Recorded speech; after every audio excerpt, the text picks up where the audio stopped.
हरे कृष्ण दोस्तों, कृष्ण जन्माष्टमी का पर्व 26 अगस्त सोमवार को मनाया जाएगा। हर साल यह पर्व भाद्रपद मास के कृष्ण पक्ष की अष्टमी तिथि को मनाया जाता है। इस दिन भगवान श्री हरि विष्णु के 8वें अवतार श्री कृष्ण के जन्मदिन को जन्माष्टमी के उत्सव के रूप में मनाया जाता है। इस बार जन्माष्टमी पर जयंती योग बन रहा है, जिससे इस दिन का महत्व और भी बढ़ गया है।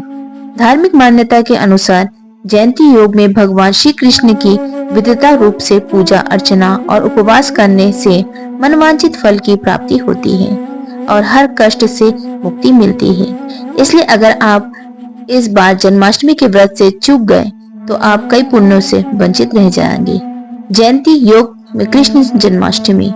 मथुरा नगर में कंस का कारागार में देवकी के 8वें पुत्र संतान के रूप में भगवान श्री कृष्ण ने भाद्रपद मास में अष्टमी तिथि को जन्म लिया था। भगवान श्री कृष्ण का जन्म मध्यरात्रि को हुआ था। उस चंद्रमा उदय हो रहे थे और रोहिणी नक्षत्र भी था। इस वर्ष की जन्माष्टमी का पर्व रोहिणी नक्षत्र में मनाया जाएगा और इसी के साथ जयंती योग भी रहेगा, जिसे बेहद दुर्लभ और शुभ संयोग माना जा रहा है।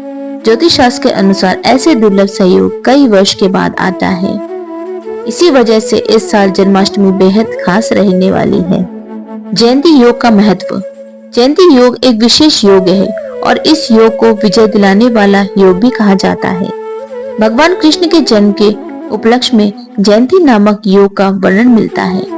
जयंती योग में भगवान कृष्ण की पूजा अर्चना करने से व्यक्ति को सभी कष्टों से मुक्ति मिलती है और शक्ति, ऐश्वर्य और सुख की प्राप्ति होती है। साथ ही वह व्यक्ति स्वयं को सशक्त महसूस करता है और नकारात्मक ऊर्जा हमेशा दूर रहती है।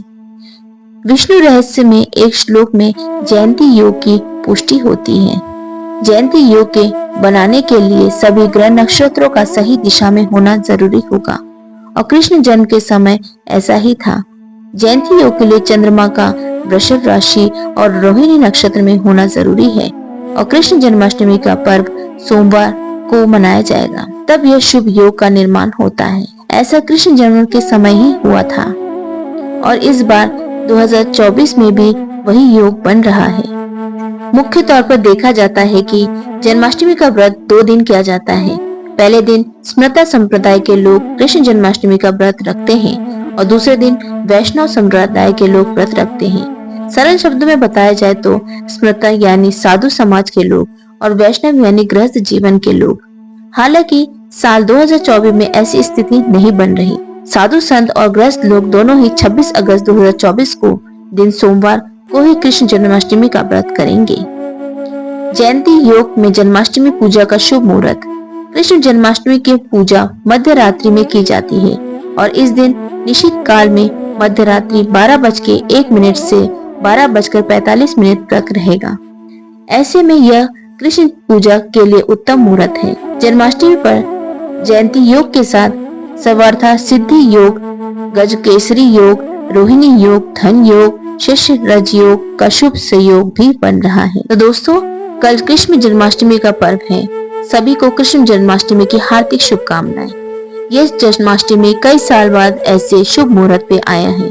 कल सोमवार महादेव की पूजा अर्चना के साथ श्री हरि नारायण की भी जन्माष्टमी के रूप में समस्त संसार पूजा अर्चना करेगा। सभी भक्तों की मनोकामना देवाधिदेव महादेव और श्री कृष्ण पूर्ण करे। आप सभी का मंगल हो। आप सभी को फिर से जन्माष्टमी की हार्दिक शुभकामनाएं। हरे कृष्ण दोस्तों।